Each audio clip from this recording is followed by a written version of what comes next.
மனதில் உறுதி வேண்டும், வாக்கினிலே இனிமை வேண்டும், நினைவு நல்லது வேண்டும், நெருங்கின பொருள் கைப்பட வேண்டும், கனவு மெய்ப்பட வேண்டும், கைவசமாவது விரைவில் வேண்டும், பெண் விடுதலை வேண்டும், மண் பயனுற வேண்டும், வானகம் இங்கு தென்பட வேண்டும், உண்மை நின்றிட வேண்டும்.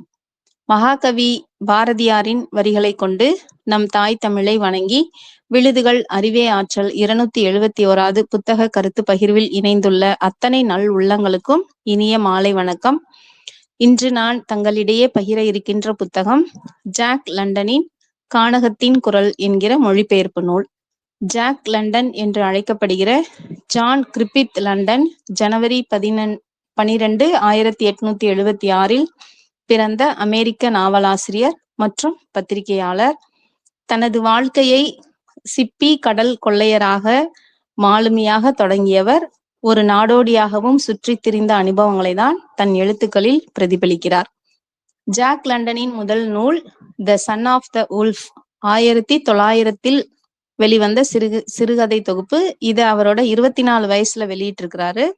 அன்றைய அரசியல் சூழலில் விலங்குகள் நலன், தொழிலாளர் உரிமைகள் மற்றும் சோசியலிசத்தோட தீவிர ஆதரவாளராக இருந்திருக்கிறார். அதன் காரணமாக அவரது எழுத்துகள் அன்றைய காலகட்டத்தில் பெரும் அதிர்வுகளை ஏற்படுத்தின. புரட்சியாளர்கள் லெனின் மற்றும் சே குவேரா இருவரும் ஜாக் லண்டனின் தீவிர வாசகர்களாக இருந்துள்ளார்கள். இத்தனை புகழுக்கும் சொந்தக்காரரான ஜாக் லண்டனின் ஆகச்சிறந்த படைப்புதான் கானகத்தின் குரல். இந்த குறு நாவல் உலகின் பல்வேறு மொழிகளில் மொழியாக்கம் செய்யப்பட்டுள்ளது. இந்த நூலை நமது அழகு தமிழில் மொழிபெயர்த்தவர் திரு பே. தூரன் அவர்கள். இத்துறையில் பல வருட அனுபவம் வாய்ந்தவர். சில வார்த்தைகள் தற்போது நமக்கு அதிகமாக புழக்கத்தில் இல்லாததால் புதியது போல இருக்கும். ஆனாலும் எங்கேயும் சோர்வடைய செய்யாமல், சலிப்பு ஏற்படுத்தாமல் மிக இயல்பான மொழிபெயர்ப்பினை தந்துள்ளார். இந்த கதையின் நாயகனை பற்றி தெரிந்து கொள்ள ஒரு விஷயத்தை நாம் அறிந்து கொள்ள வேண்டும். கனடா நாட்டின் வடமேற்கு கோடியிலே அலாஸ்காவின் அருகில் யூகான் பிரதேசம் இருக்கிறது. அதிலே கிராண்டைன் மாவட்டம் என்பது அலாஸ்காவின் எல்லையில் உள்ளது. இங்கே பாய்கிற பல ஓடைகளில் தங்கத்தூள் கிடைப்பதை 1896 அறிந்தார்கள். அதனால் உலகின் பல பகுதிகளில் இருந்தும் மக்கள் அங்கே தங்க வேட்டைக்கு சென்றனர். தங்கம் கிடைத்தவர்கள் சிலர் செல்வந்தர்கள் ஆனார்கள். ஆனால் பலர் கடும் குளிராலும் நோயாலும் உயிரிழந்தார்கள். ஆனாலும் ஆசை யாரை விட்டது? உறைபனி பிரதேசத்திலே நாய்கள் அல்லது மான்கள் பூட்டிய வண்டியில்தான் பிரயாணம் செய்வார்கள். வண்டியும் தனிப்பட்ட அமைப்போடு இருக்கும். அப்படிப்பட்ட அந்த சூழலுக்கு நாய்கள் மிக அதிகமாக தேவைப்பட்டதால் நாய் வணிகம் ஓங்கியது. ஒரு வணிகம் ஓங்கும் போதே அங்கு சில மறைமுக காரியங்களும் நடக்க ஆரம்பித்துவிடும். நாய் வணிகத்தை நேர்மையான முறையிலும் நேர்மையற்ற வழியிலும் நடத்த ஆரம்பிக்கிறார்கள். அப்படிப்பட்ட சூழலில்தான் நம் நாயகன் பக்கும் மாட்டிக்கொள்கிறான். பக் 2 கால் மனிதன் அல்ல, 4 கால் நாய். ஆம், நாயின் வழியே நமக்கும் ஒலிக்கிறது ஆதி கானகத்தின் குரல். இந்த நாவலை 7 பகுதியா பிரிச்சிருக்காங்க. முதல் பகுதி ஆதிநிலை. கனடா நாட்டில் உள்ள சாண்டா கிளாரா பள்ளத்தாக்கில் உள்ள ஒரு பெரிய மாளிகையில்தான் பக் வாழ்ந்து வந்தது. அந்த மாளிகைக்கு சொந்தக்காரர் நீதிபதி மில்லர். அந்த வீட்டில் இருக்கிற மற்ற செல்ல பிராணிகளைப் போலல்ல பக். நீதிபதியின் இடமெல்லாம் அதற்கும் சொந்தம். குளத்திலே அது மூழ்கி கழிக்கும். நீதிபதியின் பிள்ளைகளோடு வேட்டைக்கு செல்லும். நீதிபதியின் மகள்களான மாலி, ஆலிஸ் வாக்கிங் செல்லும் போது பக் தான் காவல். டூட்ஸ், இசபெல் என்கிற நாய்களை எல்லாம் பக் ஒரு பொருட்டாவே நினைக்காது. செயின்ட் பெர்னார்ட் என்கிற பெரிய இனத்தை சேர்ந்த பெரிய நாய்தான் பக். கிபி 1897 இப்படி ஒரு ராஜ வாழ்க்கை வாழ்ந்து கொண்டிருந்தது பக். செயின்ட் பெர்னார்ட் கணவாய் என்பது ஐரோப்பாவில் ஆல்ப்ஸ் மலையில் 8000 அடிக்கு மேற்பட்ட உயரத்தில் அமைந்தது. அங்குள்ள நாய் இனத்திற்கு பெயர்தான் செயின்ட் பெர்னார்டு நாய். நல்ல உடற்கட்டும் பெரிய தோற்றமும் மிகுந்த அறிவும் உடையது. பனி பிரதேசத்தில் வழி தப்பியவர்களை கண்டுபிடிக்க அந்த நாய் இனத்தை தான் பயன்படுத்துவார். அப்படிப்பட்ட இனத்தில் வந்ததால் பக்கும் அப்படி ஒரு உடற்கட்டுடனும் ராஜ தோரணையுமாக வாழ்கிறது. அந்த நீதிபதி வீட்டில் பல பணியாளர்கள் இருக்காங்க. மேனுவல் என்கிற ஒரு தோட்ட பணியாளரும் அங்க வசிக்கிறாரு. தனது வீட்டு பணியாளர் தானே என்று அவனுடன் சென்றது. மேனுவலோட ஒரு நாள் போனது. அவனும் பக்கை அழைத்து கொண்டு ரயில்வே நிலையம் வரை சென்றான். பக்கும் சென்றது. அங்கு இன்னொரு மனிதனை பார்த்தான் மேனுவல். பக்கின் கழுத்தில் கயிற்றை கட்டினான் மேனுவல். அப்போதும் பக் அமைதியாக இருந்தது, தனக்கு தெரிந்தவன் தானே என்று. அந்த கயிற்றை அந்த மனிதரிடம் கொடுத்த போதுதான் பக் உருமத் தொடங்கியது. அவன் மீது வேகமாக பாய்ந்தது. ஆனால் அதை பலமாக பிடித்து கீழே தள்ளி கயிற்றை சற்று இறுக்கியதும் அதனால் மூச்சு விட முடியவில்லை. நாக்கு வெளியே தள்ளியது. தன்னால் ஆன பலத்தையெல்லாம் திரட்டியது. ஆனாலும் மேனுவலும் அந்த மனிதனும் பக்கின் மீது சாக்கை போட்டு இறுக கட்டிவிட்டார்கள். மேனுவலை நம்பி வந்தது இப்படியாகிவிட்டதே என்று மயங்கிவிட்டது பக். திரும்ப கண் விழித்த போது தான் ஏதோ ஒன்றில் அடைக்கப்பட்டிருப்பதை புரிந்து கொண்டது. அதிலிருந்து வெளியேற முயற்சிக்கும் போது பக்கால் முடியவில்லை. ட்ரெயின் சத்தம் கேட்டுக்கொண்டே இருந்தது. ட்ரெயின் நின்ற பிறகு சாக்கு முட்டை அவிழ்த்த அத்தருணத்தில் வெளியே பாய முயற்சித்தது. ஆனால் அதன் முயற்சி தோல்வியிலேயே முடிந்தது. கழுத்தில் இருந்து முடிச்சை இறுக்கி விட்டார்கள். இப்படியே பலமுறை செய்து பக்கின் கழுத்தில் இருந்த அந்த பித்தளை பட்டையையும் ஆராவி எடுத்து விட்டார்கள். பக்கையும் ஒரு கூண்டிற்குள் அடைத்தாயிற்று. இது எதுவுமே தெரியாத மயக்கத்தில் இருந்தது பக். 2 நாட்களாக ரயில் பயணம். எதுவுமே சாப்பிடவில்லை. கழுத்தில் இறுக்கிய கற்றின் தடம் அதிக வலியை தந்தது பக்கிற்கு.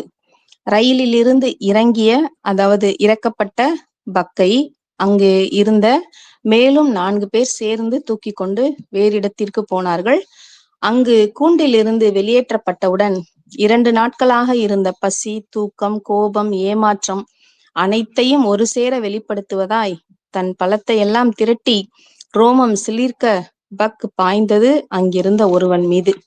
ஆனால் அவன் தனது அடியால் ஓங்கி அடித்தான். பக் அப்படியே சுருண்டு விழுந்தது. இதுவரை யாரும் அப்படி அடித்ததில்லை பக்கை. இப்படியும் அடிப்பார்கள் என்று கூட பக்கிற்கு தெரியாது. சுருண்டு விழுந்தது. ஆனாலும் அந்த தடிக்காரனை விடுவதா இல்லை என மீண்டும் சினமேறி அவனை தாக்க பாய்ந்தது. மீண்டும் ஓங்கி அடித்தான்.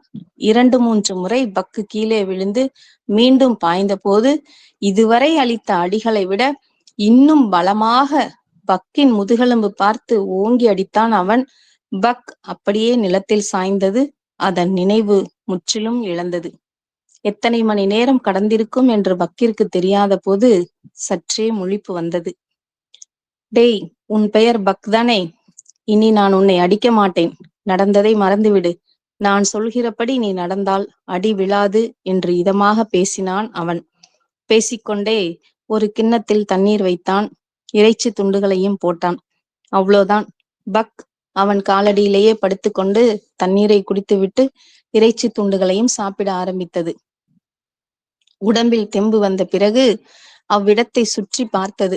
பக்கை போல நிறைய நாய்கள் கூண்டிற்குள்ளும் வெளியேயும் கட்டப்பட்டு புதிய நாய்கள் வருவதும் இங்கிருந்து நாய்கள் வெளியே வேறு யாரிடமாவது வந்து அழைத்து போவதுமாய் இருப்பதையெல்லாம் பார்த்தது. எல்லாமே தன்னை போல ஏதேனும் சூழ்ச்சியால் தான் வந்திருக்கும் என்பதை புரிந்து கொண்டது பக். அந்த தடிக்காரனிடமுள்ள தடிதான் அத்தனை நாய்களையும் இயக்குகிறது என்பதை புரிந்து கொள்ளும் பக் அவனிடம் இயல்பாகவே இருக்கிறது. ஒரு நாள் வேறு ஒருவன் அங்கே வருகிறான். பக் பற்றி விசாரிக்கிறான். பக்கின் விலை $300 என்று தடிக்காரன் சொல்லவும், $300 என்று அதிர்ச்சியாகிறான். அரசாங்க பணம் தானே என்று இவனும் சொல்ல, அந்த தடிக்காரனிடமிருந்து பிரிகிறது பக். நீதிபதி மில்லர், அவர் பிள்ளைகள் இனி எப்படி தன் வாழ்வில் வரப்போவதில்லையோ அதுபோல இந்த தடிக்காரனும் தன் வாழ்வில் இருந்து போகப் போகிறான் என்பதை உணர்ந்து கொள்கிறது.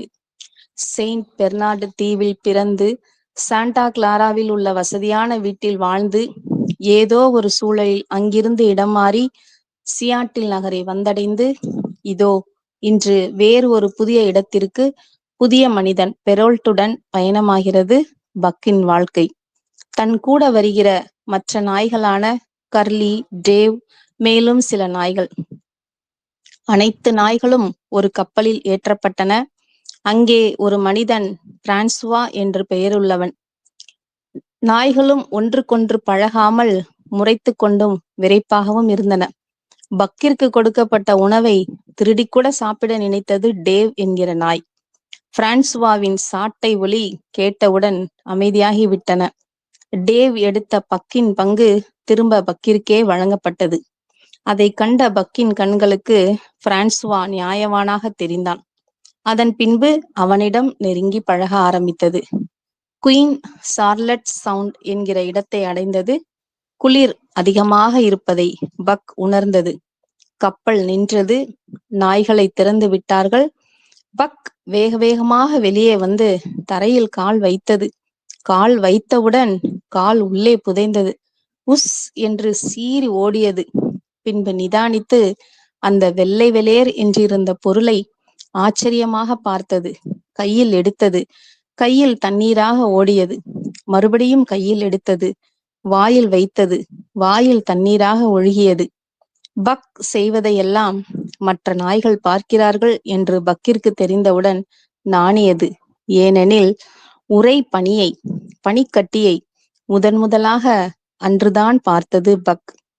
இப்படியாக முதல் அத்தியாயம் நிறைவு பெறுகிறது. இரண்டாவதாக கோரைப்பல் குறுந்தடி ஆட்சி அத்தியாயம். தையே என்கிற உறைபனி பகுதியிலிருந்துதான் டாசன் என்கிற பகுதிக்கு செல்வார்கள் தங்க வேட்டை பயணிகள். அந்த தங்க வேட்டைக்கான பொருள்களை சுமந்து செல்வதுதான் அந்த நாய்களின் பணி. பக்கிற்கு உறைபனி என்பதே முதல் அனுபவம். வண்டி இழுத்தல் என்பதையெல்லாம் அது நினைத்து கூட பார்த்ததில்லை. ஆனால் அதையெல்லாம் செய்துதான் ஆக வேண்டும் என்கிற சூழலை நிகழ்த்தியது குறுந்தடி ஆட்சிதான். பெரோல்ட், பிரான்சுவா கைகளில் இருக்கிற குறுந்தடிகள் தான் அவை. இரு ஓநாய்களுக்கிடையே இன்று நடந்த சண்டையைப் போல பக் இதற்கு முன் பார்த்ததில்லை. பக்கின் வாழ்வில் அனைத்துமே புதிதுதான். இரு ஓநாய்களுக்கிடையே நடைபெற்ற சண்டையில் பாவமாக கர்லி நாய் உயிரிழந்தது. கர்லி நாயின் மீது இருந்த தோள் பட்டைகளையும் வார்களையும் பக்கின் மீது கட்டினான் பிரான்சுவா.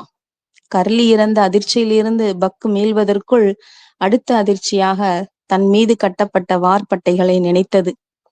நான் வண்டி இழுப்பதா, அதிலும் இந்த உறைபனி சாலையின் மீது எப்படி சுமப்பது என்று இழுப்பது என்று பக்கு யோசிப்பதற்குள்ளவே பெரோல்ட் தனது குறுந்தடியை உபயோகிக்க ஆரம்பித்து விட்டான். வண்டிகளை வரிசையாக நிற்க வைப்பதே முதல் சவால். தலைமை இடத்தில் ஸ்பிட்ஸ், பிறகு பில்லி, ஜோ, சோலெக்ஸ், டேவ், பக் என நாய் வண்டிகளின் பயணம் தொடங்கியது. ஒரு வழியாக பயணம் தொடங்கி இரவு வந்த பொழுது பக்கிற்கு வேறு ஒரு பிரச்சனை. எங்கு தூங்குவது, எப்படி தூங்குவது என்று பிரான்சுவா பெரோல்ட் முகாமை சுற்றி சுற்றி வந்தது. மற்ற நாய்களும் எங்கு உறங்குகின்றன என்று பக்கால் கண்டறியவே முடியவில்லை. சுற்றி சுற்றி வந்து சோர்ந்து போய் அந்த உறைபனியிலேயே அமர வேண்டியதுதான் போல என்று ஒரு இடத்தில் உட்கார போனது பக். சட்டென்று அந்த இடம் அசைந்தவுடன் பயமாகிவிட்டது. என்னவென்று பார்த்தால் பனிக்கடியில் பில்லி படுத்திருந்தது. பக்கிற்கு புரிந்தது, இப்படிதான் தூங்க வேண்டுமா என்று. பின்னர் அதன் அருகிலேயே ஒரு பள்ளம் பறித்தது. உள்ளே போக போக இதமாக இருப்பதை உணர்ந்தது பக்.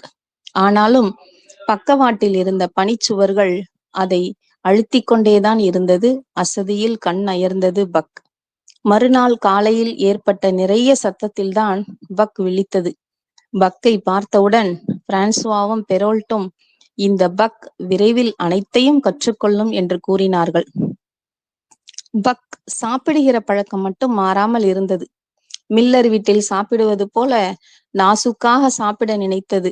மெதுவாக சாப்பிடுவதற்குள் மற்ற நாய்கள் சாப்பிட்டு முடித்து பக்கின் பங்கிலிருந்தும் திருட ஆரம்பித்தது.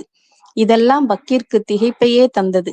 நாய்களின் பங்கிலிருந்து மட்டுமல்ல, பிரான்சுவா பெரோல்ட்டின் பங்கிலிருந்தும் திருட ஆரம்பித்தன சில நாய்கள். அந்த உறைபனி சாலையிலேயே சோலெக்ஸ், டேவ், ஸ்பிரிட்ஸ் பயிற்றுவிக்க பக் பயில என பக்கின் வாழ்வு முற்றிலும் ஆரம்பித்தது. குறுந்தடியின் ஆட்சியும் சிறப்பாக நடக்கவும் பக்கின் இயல்பூக்கம் வெளிப்பட ஆரம்பித்தது. மூன்றாவது அத்தியாயம், பூர்வீக விலங்குணர்ச்சி. பக் முழுமையாக தன்னை ஒரு நாயாக உணர ஆரம்பித்தது. ஆம், 9 நாய்களுடன் தொடங்கிய அப்பயணம் பக்கிற்கு பல புதியனவற்றை கற்றுத்தந்தது. தானே வலை தோண்டி படுக்க ஆரம்பித்தது. வார்பட்டைகள் போட்டுக்கொள்ள தயாராய் இருந்தது. அதனுடைய வண்டியை இழுக்கவும் தயாராய் இருந்தது. வெளியிலிருந்து தாக்கிய நாய்களைக் கண்டு பயந்து ஒதுங்கிய பழைய பக் இல்லை இப்போது. ஸ்பிட்ஸின் தலைமை பதவி தனக்கு வேண்டுமென்று பக் நினைக்கவில்லை. தன்னுடைய இடத்தில் பயணம் செய்தாலும் ஸ்பிட்ஸ் அதை சீண்டிக்கொண்டே இருந்ததால் ஒரு கட்டத்தில் பூர்வீக விலங்குணர்ச்சி தலைக்கேற பக்கிற்கும் ஸ்பிட்ஸுக்கும் இடையில் நடந்த சண்டையில் யார் வென்று தலைமை பதவிக்கு வந்திருப்பார்கள் என்று சொல்லவே தேவையில்லை. 4வது அத்தியாயம் பக்கின் தலைமை பதவி பற்றியதுதான். மிக நீண்ட தூர பயணம். இறந்து போன நாய்களுக்கு பதிலாக புதிய புதிய நாய்களை சேர்த்து கொண்டனர் வழியில். புதிய நாய்கள் தவறு செய்கின்ற பொழுது ஒரு தலைவனாக பக் அவர்கள் தவறை திருத்திட வழி செய்தது. உரிமையப்படி வந்தாலும் சிறப்பாக வழிநடத்தியது. ஒவ்வொரு நாளும் 40 மைல்கள் பயணம் செய்தனர். ஸ்காக்வே நகரம் வந்த பொழுது அங்கிருந்த மக்கள் பக்கையும் அவர்கள் உடன் வந்த நாய்களையும் பார்த்து ஆச்சரியப்பட்டார்கள். அந்த நகரத்தில் இருந்த பொழுது பிரான்சுவாவிற்கும் பெரோல்ட்டிற்கும் பணிமாறுதல் வந்தது. பிரான்சுவாவும் பெரோல்ட்டும் இனி தன் வாழ்வில் இல்லை என்று பக் புரிந்து கொண்டது. ஸ்காக்வே நகரிலிருந்து ஸ்காச்சு என்கிற ஒருவன் பொறுப்பேற்றான். அவனுக்கு இத்தொழில் பற்றிய விவரங்கள் முழுமையாக தெரியவில்லை. நாய்களை இளைப்பாற வைக்காமல் மறுபடியும் தொடர் பயணத்திற்கு வழி செய்ததால் தாலிக்கு வெறி பிடித்தது. பக்கின் எடை கூட குறைந்து இளைத்து விட்டது. ஆனாலும் தலைமை பதவியில் இருப்பதால் இழுத்து பிடித்து வந்தது. பக்கின் கால் பாதங்கள் மிக சோர்ந்து போய் ஒரு அடி கூட எடுத்து வைக்க முடியாமல் சோர்ந்தது. ஸ்காச்சும் சோர்ந்து போனான். சரி, இன்னும் கொஞ்ச தூரம் போய்விடலாம் என்று ஒரு வழியாய் டாசனை வந்தடைந்தார்கள். ஸ்காச்சும் அப்பணியினை தொடர விரும்பவில்லை. அவனிடமிருந்து சார்லஸ் ஹால் என்கிற இருவர் அப்பொறுப்பினை ஏற்றார்கள். ஸ்காக்கிற்கு இருந்த அனுபவம் கூட இந்த இருவருக்கும் இல்லை என்பதை அவர்களின் சில செயல்பாடுகளிலேயே பக் தெரிந்து கொண்டது. ஆனாலும் சமாளித்து பனிப்பாதையில் பயணம் செய்தது. மிக அதிகமான சுமைகளை நாய்களின் மீது ஏற்றி அவர்கள் செல்லும் போது வழியில் திராண்டன் அவர்களுடன் இணைந்தான். அவர்களை பார்த்தவுடனே திராண்டனுக்கு புரிந்துவிட்டது, இந்த தொழிலில் சற்றும் அனுபவமில்லை இவர்களுக்கு என்று. ஒரு இடத்தில் காலநிலை மிக மோசமாக இருந்தது. பக்கின் உள்ளுணர்வு எச்சரித்தது, ஏதோ ஒரு பெரிய பாதிப்பு ஏற்பட போகிறது என்று. அதனால் வண்டியை இழுக்காமல் அப்படியே படுத்துவிட்டது. சார்லஸ் தடியால் அடிக்க ஆரம்பித்தான். அப்பொழுதும் பக் எழவில்லை. மீண்டும் மீண்டும் அடித்த பொழுது திராண்டன் மிகுந்த கோபப்பட்டான். ஏன் இப்படி அடிக்கிறாய் என்று. எங்கள் நாய் எங்கள் சொல் பேச்சு கேட்கலனா இப்படித்தான் என்று மறுபடியும் அடிக்க கை ஓங்கிய போது திராண்டன் சார்லஸ் மீது பாய்ந்தான். அவர்கள் இருவரும் சண்டை போட ஆரம்பித்து ஹால் அவர்களை அமைதிப்படுத்த ஒரு வழியாய் சண்டையை நிறுத்தி பக்கின் கழுத்தில் இருந்த வார்பட்டைகளை எல்லாம் கலற்றிவிட்டு பக்கை அப்படியே விட்டு கிளம்பினார்கள். பக் பரிதாபமாக பார்த்தது அவர்களை. ஆம், பக்கின் உள்ளுணர்வு மிகச் சரியே. அவர்கள் சென்ற சிறிது நேரத்திலேயே பனிப்புயல் ஒன்று தாக்கியது. அதில் அப்படியே அதிர்ந்தனர் அவர்கள் அனைவரும். அப்படியே அமிழ்ந்தும் போனார்கள். பக்கும் திராண்டைன் மட்டும் பிழைத்தனர். திராண்டைன் பக்கை அன்பாக தடவி கொடுத்தான். அப்படியே பக்கின் உடம்பை தடவினான், ஏதேனும் எலும்பு முறிந்துள்ளதா என்று. எலும்பிற்கு எந்த பாதிப்பும் இல்லை என்று தெரிந்த பிறகு பக்கை அப்படியே தூக்கி கொண்டு தனது கூடாரத்திற்கு சென்றான். அங்கு தொடர்ந்து சிகிச்சை அளிக்க பக்கிற்கும் அவனுக்கும் ஒரு ஆத்மார்த்த நட்பு தொடங்கியது. மனித பற்றை மறந்திருந்த நிலையில் பக்கின் மனதில் மீண்டும் துளிர்த்தது மனித பற்று. திராண்டைனுக்காகவும் பக் நிறைய உழைத்தது. பக் இப்படி தேறினாலும் அதனால் முன்பு போல வண்டியெல்லாம் இழுக்க முடியாது என்று மற்றவர்கள் சொன்னபோது அதையே ஒரு போட்டியாக மாற்றினான். $1000 பந்தயம் கட்டினான். அவன் கனவை நிறைவேற்றியதா இல்லையா, $1000 சம்பாதித்ததா பக் என்பது அப்படியே நமக்கு ஒரு மாஸ் ஹீரோ படம் பார்ப்பது போலவே இருக்கும். திராண்டனின் அதிர்ஷ்டமாக மாறியது பக். ஆனால் இதையெல்லாம் செய்தாலும் பக்கின் தேடல் என்னவாக இருந்தது? 7வது அத்தியாயம், நிறைவு அத்தியாயம், அழைப்பு. பக் திராண்டன் கூட இருந்தாலும் திடீர் என ஏதோ யோசனை செய்யும். தன்னுடைய ஆதி பற்றி, நீதிபதி வீட்டை அன்று, அதற்கும் முந்தைய செயின்ட் பெர்னார்டு தீவில் இருந்ததை பற்றியா? அன்று அதற்கும் முந்தைய விலங்கின் குணம், கானகத்தின் நினைவு, ஆதி மனிதனுடன் இருந்ததை பற்றிய நாட்கள் என ஏதேதோ நினைத்து கொள்ளும். பனிக்கூடாரம் தாண்டி இருக்கிற ஓடை தாண்டி உள்ளே இருக்கிற காடு, அங்கே தான் செல்ல வேண்டும் என்கிற ஏக்கம் என பல யோசனைகளுடன் இருக்கும்போது ஒரு நாள் ஒரு சத்தம், தூரத்தில் இருந்து ஏதோ பரிச்சயமான சத்தம், கட்டுக்கடங்காத ஆர்வத்துடனும் வேகத்துடனும் ஓடுகிறது பக். பக் ஓடுவதை பார்த்ததும் திராண்டைனும் ஓடுகிறான். பக் 4 கால் பாய்ச்சலில் ஓடுகிறது. பனிக்கூடாரம், ஓடை, காடு என ஓடி தூரத்தில் தெரிகிற ஓர் ஒற்றை பாறை, தன்னை போலவே ஏதோ ஒரு விலங்கு என ஓடுகிறது. திராண்டைனும் பின்னர் ஓடும்போது பாறையின் அருகே உள்ள குன்றில் ஏதோ பளபளப்பாக இருக்கிறதே என்ற ஆவலில் உள்ளே நுழைந்தால் தங்கம். பாறையின் அருகேயான குன்றினுள்ளே உள்ள சுவர்களில் தங்கம். திராண்டனின் மகிழ்வுக்கு அளவே இல்லை. அடடா, சாக்கெடுத்து வரவில்லையே என்று திரும்ப தன் இடம் நோக்கி ஓடுகிறான். பக்கின் கவனம் அந்த ஒற்றையடி பாதையில்தான். அங்கே சென்று பார்க்கும்போது அங்கே யாரும் இல்லை.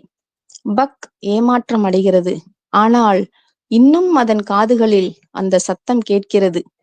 ஆற்றாமையுடன் திரும்புகிறது பக். ஆனால் அதனால் நிலை கொள்ளவில்லை. அடுத்த நாள், அதற்கடுத்த நாள் என சென்று பார்த்த பக் ஒரு நாள் திரும்பவே இல்லை.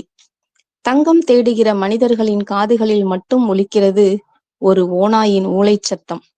அதை ஓநாயாக உணர்ந்தால் ஓநாய், பிசாசாக உணர்ந்தால் பிசாசு. ஆனாலும் ஒலிக்கும் கானகத்தின் ஏதோ ஒரு அடையாளமாய் அந்த குரல். இப்படியாக நிறைவு பெறுகிறது கானகத்தின் குரல் கதை.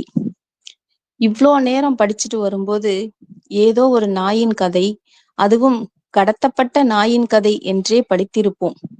படித்து முடித்தவுடன் சடாரென ஒரு உணர்வு நம்மை ஆட்கொள்ளும். இந்த பக்கின் இடத்தில் நாம் யாரை வேண்டுமானாலும் வைத்து பார்க்கலாம். ஒரு பெண், தனது பெற்றோரிடம் வசதியாக வளர்கிற பெண், திருமணமாகி இல்லற வாழ்வில் நுழைகின்ற பொழுது எதிர்கொள்கின்ற அத்தனையும். தனது நாட்டில் சுகமாக இருந்த இளைஞன், மொழி தெரியாத, உணவு பிடிக்காத ஒரு அயல் நாட்டில் பணியின் நிமித்தமாக செல்கின்ற போது எதிர்கொள்ளும் சவால்கள். நம் மாநில மீனவர்கள் அந்நிய நாட்டு கடற்படையிடம் சிக்கி துண்டாடப்படுகிறார்களே, தமிழக மீனவர்கள் என்றே அடையாளப்படுத்தப்படும் அவர்கள் இந்திய மீனவர்களாய் பொங்கி எழுந்தால் என்ன ஆகும்? எந்த துப்பாக்கி குண்டுகள் அவர்களை தாக்கும்? இப்படி ஒவ்வொன்றாக நாம் நினைக்கலாம். அதை போலவே இந்த கதையை எழுதிய ஜாக் லண்டன் கூட இந்த பக்கின் இடத்தில் இருந்துதான் இக்கதையை எழுதியிருப்பார் என்றே எண்ண தோன்றுகிறது. ஒரு படைப்பு நிகழ்த்தும் மாயம் இதுதான். ஏதோ படித்தோம், முடித்தோம் என்றில்லாமல் நம்முள் பல உணர்வுகளை, பல வினாக்களை, சிந்தனைகளை ஏற்படுத்துவதுதான் மகத்தான படைப்பு. காலத்தை வென்ற படைப்பாக கொண்டாடப்படுகிறது. அப்படியான ஒரு கிளாசிக் தான் இந்த கானகத்தின் குரல். இந்த புத்தகம் பரவலாக அனைவரையும் சென்று சேர வேண்டும் என்ற நோக்கில் மக்கள் பதிப்பாக வெறும் ரூபாய் 50க்கே மிக தரமான புத்தகமாக 120 பக்கங்களுடன் வெளியிட்டு இந்த படைப்பிற்கான கௌரவத்தை அளித்துள்ளனர் சீர் வாசகர் வட்டம். இறுதியாக இந்த கானகத்தின் குரல் நமக்கு சொல்வது ஒன்றே ஒன்றுதான். காலம் எவ்வளவு மோசமான நிலைக்கு நம்மை தள்ளினாலும் அதை எதிர்த்து போராடி வெல்வதே வாழ்க்கை என்று கூறி, இந்த அருமையான வாய்ப்பிற்கு விழுதுகள் அறிவே ஆற்றலுக்கு நன்றி கூறி நிறைவு செய்கின்றேன். நன்றி, வணக்கம். முன்னாடி ஏதோ ஒரு விலங்கு, நாய் அப்படிங்கிற ஆஸ்பெக்ட்லயே தான் கதையை கேட்டுட்டு வந்துட்டு ரொம்ப நல்லா இருந்தது. ரொம்ப ஆச்சரியமா இருந்தது. அந்த பெயர்கள் கூட வந்து நம்ம தமிழ்ல வாசிக்கும்போது, அத உச்சரிக்கிறது வந்து கொஞ்சம் சிரமமா தான் இருக்கும். ஆனா, எந்த இடத்துலயுமே தடுமாறாம ரொம்ப அழகா நீங்க மதிப்புரை வந்து பண்ணியிருந்தீங்க. ரொம்ப நல்லா இருந்தது கதை கேட்கறதுக்கு. அது நெஜமாலுமே நம்ம வந்து நெறைய நேரங்கள்ல மனசோர்வோட ஆ இருப்போம். ரொம்ப வருத்தத்துல இருப்போம். அந்த அது ஆனா அது எல்லாத்தையுமே கடந்து வெளிய வரணும் அப்படிங்கிறதுல எனக்கு ஒரு பாடமா இருந்தது. ஏன்னா சமீப காலங்கள்ல ரொம்ப மனசுக்கு பிடிக்காத, ஒவ்வாத விஷயங்கள் வந்து நம்மள சுத்தி நடக்கும்போது, நமக்கே வந்து ஒரு அயர்ச்சி ஏற்படும். என்னடா இது நம்ம எந்த தப்புமே பண்ணலையே! ஆனா நமக்கு வந்து ஏன் இந்த மாதிரி எல்லாம் நடக்குது அப்படின்னு சொல்லிட்டு. அ ஸோ அந்த பக்கோட இடத்துல வந்து என்னைய நான் வச்சு பார்த்த மாதிரி இருந்தது. எல்லா சவால்களையுமே நம்ம வந்து தைரியத்தோட எதிர்கொள்ளணும். எந்த சிச்சுவேஷன் வந்தாலும் அப்படிங்கிறது ஒரு லெசனா எனக்கு இருந்தது அப்படின்னே சொல்லலாம். இந்த கானகத்தின் குரல். ரொம்ப நல்லா இருந்தது. அமலா அம்மா. உங்களோட மதிப்புரையும் கேட்டு ரொம்ப நாள் ஆச்சா, இன்னைக்கு கேட்டது வந்து உங்களோட குரல்ல நல்ல இனிமையான தமிழ்ல கேட்கறதுக்கு ரொம்ப நல்லா இருந்தது. Thank you ma'am. தேங்க்யூ.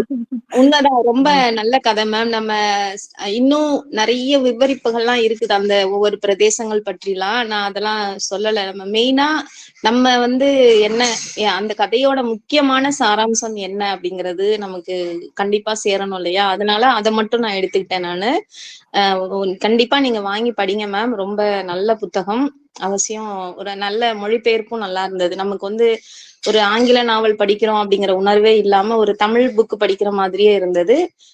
கண்டிப்பா நீங்க சொன்னது போலதான் நம்ம ரொம்ப சோர்ந்து இருக்கிற நேரங்கள்ல நிச்சயமா இது வந்து நமக்கு ஒரு பாசிட்டிவ் எனர்ஜிய தரும். அந்த மாதிரி இந்த பக் எவ்ளோ கஷ்டம், எவ்ளோ ஒரு வசதியா, எவ்ளோ சொகுசா ஒரு ஒரு ஒரு செல்லன் ஒரு பிராணியா இருந்தது. அதுக்கப்புறம் அது எவ்ளோ துன்பங்கள அது சந்திக்குது. கடைசியா அது அதுக்கான ஆர்ஜின் எங்க அப்படிங்கிறத அது தேடுது இல்லையா? அந்த மாதிரி நமக்கும் நம்மளுடைய இலக்கு என்ன அப்படிங்கறத அது உணர வைக்கிற மாதிரி தான் இருந்தது. அதனால கண்டிப்பா படிங்க மேம். நிச்சயம் உங்களுக்கு ரொம்ப பிடிக்கும். ஃபுல்லா படிச்சீங்கன்னா. நான் வந்து கொஞ்சம் தானே சொன்னேன். நீங்க ஃபுல் புக் படிங்க நீங்க. தேங்க் யூ கண்டிப்பா, சோ மச் கண்டிப்பா. மேம். நானும் நெறைய புத்தகங்கள் எல்லாம் படிச்சு வச்சிருக்கேன். மதிப்புரை செய்யறதுக்கு தான் நேரம் வந்து குறைபாடா இருக்கு. கண்டிப்பா இன்ன வர்ற காலங்கள்ல நானும் வந்து ஏதாவது ஒரு வாரம் கண்டிப்பா மதிப்புரை பண்றேன். ரொம்ப ஆவலோட காத்துட்டு இருக்கிறோம் மேம் உங்களுடைய மதிப்புரைக்காக. அதுதான். கண்டிப்பாங்கம்மா, கண்டிப்பா. நன்றி. அமலாமா, சித்ரா பேசுறேன். வணக்கம் மேம். எப்படி இருக்கீங்க? நல்லா இருக்கேன்டா. நல்லா உங்க இருக்கேன் மேம். ஒரு மாசத்துல ஒரு தடவையாவது உங்களுடைய வாய்ஸ் கேட்டு வர்ற மாதிரி தான் இருக்கு. Thank you ma'am. Thank you. உங்க வாய்ஸ், உங்க கதையுடைய அந்த ஆற்றொழுக்கு அமைப்போட அப்படியே சீரா இருந்தது. அதை கேட்கறதுக்கு அவ்வளோ இதமா இருக்கு. நாயோடைய துன்பத்தை பார்த்து உண்மையாவே அந்த இடத்துல வேற எந்த ஒரு விலங்கினங்களையும் வச்சு பார்த்தாலும் மனிதர்களை வச்சு பார்த்தா கூட பொருத்தமா இருக்கும். அந்த அளவுக்கு வாழ்க்கை ம். சிக்கலுடையதை அந்த நாய் அனுபவிக்கிறதுங்கிறத தெரியுது. அந்த மாறி இருந்ததுங்க. நீங்க உடம்பு சரியில்லைனா கூட உண்மையிலேயே வழக்கமா நீங்க ஒரு சில விஷயங்கள் கொஞ்சம் இது பண்ணீங்கனாலும் நீங்க வழக்கமா நீங்க எப்படி ஒரு கதையை அந்த சொல்வீங்களோ அதே மாதிரி தான் சொல்லியிருந்தீங்க. ரொம்ப நாளா நான் இந்த இந்த அந்த அந்த 10 தொகுப்புகள் வந்ததுல அதுதானே இந்த புக் வந்திருக்கு இல்லையா? ஜாக் லண்டன் இது கானகத்தின். ஆமாங்க சார். அதுல இப்போ இல்ல நான் அந்த இது புக் நான் தனி இது வாங்கலாம் நான் தனியா தான் வாங்கினேன். ஆமா. கானகத்தின் குரல் தனியா தான் வாங்கினேன் நானு. தனியா தான் வாங்குனீங்களா? சரி அந்த சரி. 10 தொகுப்புல இருந்தது வந்து விலங்கு பண்ணை இருந்தது. ஓ சரி சரி. இது தனியா தான் வாங்கினேன். ஓ சரி ஓகே. நல்லா இருந்தது நிஜமாலே. அது வந்து அந்த நான் அது படிச்சது இல்லை அந்த கதையை இது வரைக்கும், கானகத்தின் குரல். ம், ம். இப்ப நீங்க சொன்னதுக்கு அப்புறமா தான் நான் வந்து அந்த யாரோ ஒருத்தர் வந்து அந்த அந்த ஓநாய்களை நாய்களே வச்சுக்கிட்டு அங்க நடக்கக்கூடிய கதையெல்லாம் இருக்கும்னு நினைச்சேன். ஆனா அது வந்து அதோட மெயின் கேரக்டரே வந்து அந்த நாய் தான் அப்படிங்கிறது எனக்கு தெரியல. ம், ம், இப்ப ம். நீங்க சொன்ன பிறகுதான் அந்த நான் இது வரைக்கும் அந்த புத்தகத்தை படிச்சது இல்லை, அதை பத்தி எனக்கு தெரியல. அது பேரை வச்சு அந்த போஸ்டர் வச்சு ஒருவேளை அந்த அதுல நாய்களுக்கு நடுவுல ஒரு மனிதர் இருப்பாரு, அவருக்குள்ள நடக்கிற கதையா இருக்கும் அப்படின்னு தான் நினைச்சேன். ம், ஆனா ம். இப்ப நீங்க சொன்னதுக்கு அப்புறமா தான் தெரிஞ்சது. அது ஏன்னா இந்த மாதிரியான கதைகள்லாம் வந்து ரொம்ப கஷ்டம்தான். ஏன்னா அது வந்து நாயோட பார்வையில இருந்து அந்த கதையை சொல்லணும். அது வந்து ஒரு இதுதான். அது நமக்கும் வந்து அது கொஞ்ச நேரம் படிக்கும் போது நமக்கு வந்து அது நாய் அப்படிங்கிற அந்த உணர்வே போயிடுங்க இல்லைங்களா? இந்த ஆமாங்க மாதிரி சார். கதைகளை அதுதான். படிக்கும் போது இந்த மாதிரி மிருகங்களை அதுகளோட பார்வையில வர கதைகள் படிக்கும் போது நான் ஃபீல் பண்ணியிருக்கேன். அது கொஞ்ச நேரத்துல நமக்கு வந்து அவங்க அது ஒரு மிருகம் அப்படின்ற மாதிரி இல்லாம நம்மளோட இருக்கக்கூடிய ஒரு உயிரினம், நம்ம மாதிரி ஒரு ஆள் அப்படிங்கிற மாதிரியான ஒரு ஃபீல் வந்துடும். அந்த மாதிரி அது மாதிரிதான் இருந்தது. நீங்க கொஞ்ச நேரம் கழிச்சு எனக்கு வந்து அந்த நீங்க கதை சொல்லிக்கிட்டே வரும்போது கொஞ்ச நேரத்துல எனக்கு அது மறந்தே போச்சு. நீங்க நாய் பேர்களே வருது. சொல்லிட்டு வரீங்க இல்லையா, பக்தி அந்த கேரக்டர்லாம், இதுல வந்து ஆமாங்க யார் சார். வந்து அந்த உயிரினம், யார் அதுல மனுஷங்கன்ற வித்தியாசமே எனக்கு தெரியாம போயிடுச்சு கொஞ்ச நேரத்துல. அதுதான் சார் உண்மையா அதனுடைய வெற்றி. அந்த படைப்போட வெற்றி அங்கதான், அந்த இடத்துலதான் அது முழுமை பெறுது அப்படின்னு நான் நினைக்கிறேன். ஏன்னா அந்த நாய்களுக்கு அவங்க ஸ்டார்டிங்ல இருந்தே நிறைய பெயர்கள் சொல்லிட்டே வராங்க இல்லையா, நமக்கு உண்மையிலேயே அது நாய்களுமே உணரவே முடியாது நமக்கு அது.